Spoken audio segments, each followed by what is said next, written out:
ఇద్దరు వ్యూవర్స్తో 2017లో స్టార్ట్ అయ్యి ఇప్పుడు ఏకంగా 10 కోట్లకు పైగా సబ్స్క్రైబర్లు, 100 కోట్లలో సంపాదన.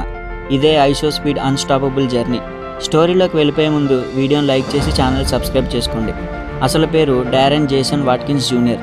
2005లో పుట్టిన ఈ అమెరికన్ యూట్యూబర్ 2017లో గేమింగ్ వీడియోస్ని స్ట్రీమ్ చేసేవాడు.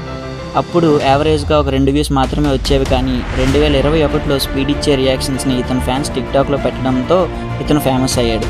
కట్ చేస్తే 2 నెలల్లో 10 మిలియన్ సబ్స్క్రైబర్స్. అంతే, ఇంకా తను వెనక్కి తిరిగి చూడాల్సిన పని లేకుండా పోయింది.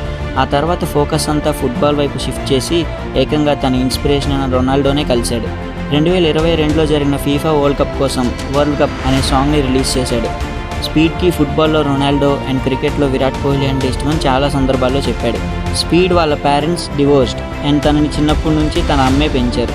అందుకే తను మిలియనీర్ అవ్వగానే వాళ్ళ అమ్మకి హౌస్ కొని గిఫ్ట్ ఇచ్చాడు. రీసెంట్గా స్పీడ్ యొక్క చైనా విజిట్తో ఈయన గ్లోబల్ స్టార్ అయిపోయాడు.